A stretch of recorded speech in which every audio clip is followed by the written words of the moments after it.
Bonsoir Marine Le Pen. Bonsoir. On va vous entendre dans un instant sur la réaction aux propos de Manuel Valls, sur vos mesures aussi, puisque vous êtes venu pour nous les exprimer ce soir. D'abord, peut-être un mot sur votre absence à la messe d'hommage au père Hamel.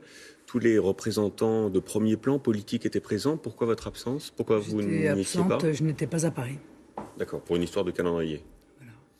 Beaucoup de Français se sont liés écœurés du débat et des polémiques qui ont suivi les attentats auxquels votre parti a aussi participé d'une certaine manière. Que répondez-vous à Manuel Valls qui fustige le populisme ambiant? Mais écoutez, ce gouvernement n'a eu de cesse depuis 2 mois que d'essayer de se trouver des excuses, d'auto-justifier en quelque sorte son incapacité à répondre aux problèmes gigantesques auxquels la France est confrontée, qui est l'attaque de notre pays par une idéologie totalitaire qui est le fondamentalisme islamiste que le parti de M. Valls et le parti de M. Sarkozy ont laissé se développer sur notre territoire, ont laissé se structurer sur notre territoire depuis maintenant des années et des années. Mais le spectacle des politiques qui s'écharpent, c'est à la hauteur du débat. Non mais c'est le problème, je vais vous dire moi ce que je vois une gauche qui est dans la simulation et une droite qui est dans l'agitation. Il y a une chose à faire, c'est partir à la reconquête. La reconquête dans le respect de l'ordre, dans le respect des lois, dans le respect de la République française. Nous avons tous les moyens à notre disposition pour le mettre en œuvre, mais il faut pour cela avoir la volonté politique de le faire. Alors justement, on va s'intéresser à vos mesures face au risque terroriste. Le débat politique a été nourri, on l'a dit ces derniers jours. Vos propositions sont connues.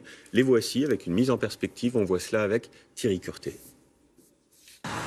Le FN veut la fermeture des mosquées et lieux de culte radicalisés.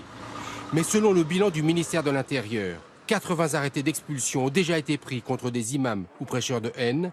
120 mosquées sont sous surveillance, 25 fermées.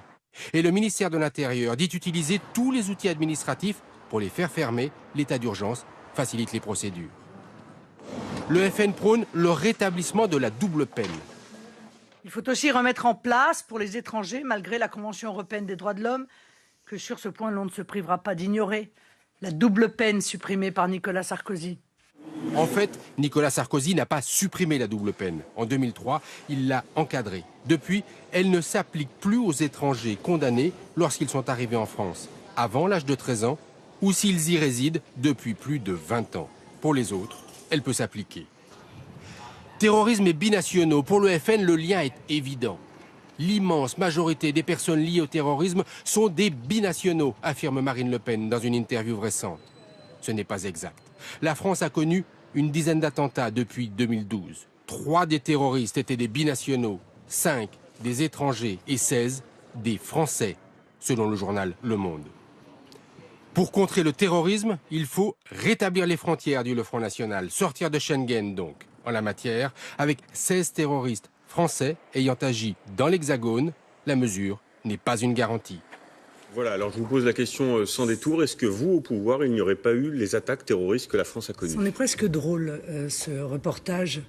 Ce sont des faits, Madame Le Pen. Non, ce ne sont pas des faits, monsieur. C'est un parti pris dans l'objectif, comme d'habitude d'ailleurs, de la part des médias, d'essayer de trouver 1000 excuses aux gouvernements qui se sont succédés et qui ont failli et qui, aujourd'hui, sont obligés de constater qu'il y a eu 250 morts en France liés au terrorisme islamiste. Donc, je répète ma question. Terme qu'ils ont mis des mois à utiliser, tellement ils avaient même peur des mots.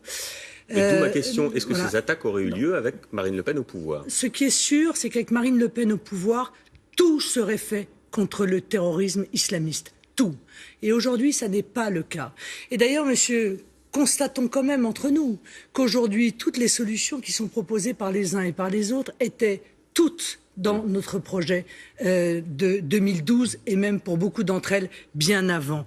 La déchéance de la nationalité, et encore ils ne sont pas allés jusqu'au bout, ils ont eu peur de je ne sais quoi. La garde nationale, la fermeture des mosquées salafistes, le moratoire sur l'ouverture de nouvelles mosquées financées par l'étranger, l'arrêt, tout cela était depuis de nombreuses années dans notre projet. Si tout cela avait déjà été mis en œuvre, Marine Le Pen, on sent que vos mesures de lutte contre le terrorisme ce sont des mesures aussi de lutte contre l'immigration. C'est ce que vous dites régulièrement. Or, que faites-vous de ces terroristes nés en France, ces terroristes qui sont français? Ils sont 16 sur les 22 auteurs d'attaques survenus sur le sol français récemment. Monsieur, que les choses soient très claires. Si les terroristes sont étrangers, eh bien, ils doivent être expulsés. D'ailleurs, je veux dire, même pas s'ils sont terroristes.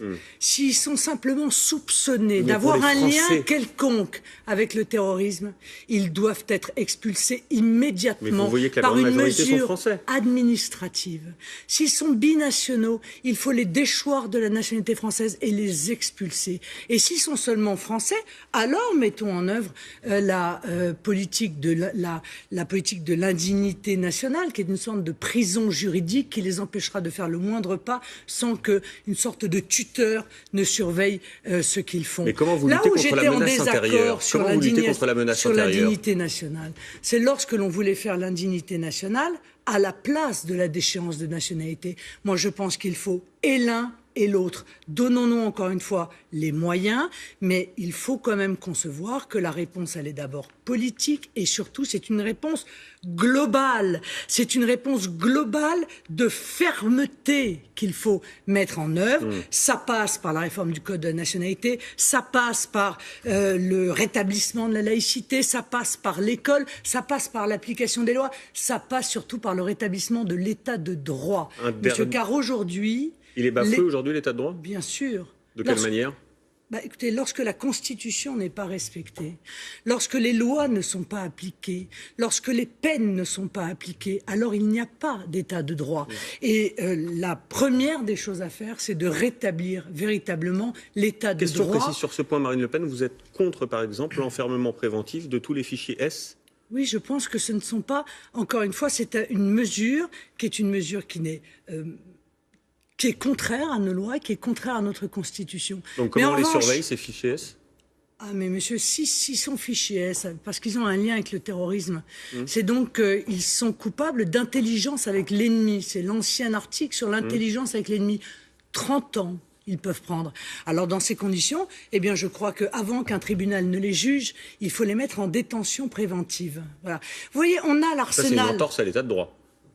La détention préventive, c'est une entorse à l'état de droit. Oui, s'ils sont simplement suspectés d'un acte. Non, monsieur, la détention préventive, c'est prévu par le Code pénal et sous le contrôle d'un magistrat, pour peu que les magistrats prennent conscience que parfois leur laxisme a des conséquences extrêmement graves pour les Français.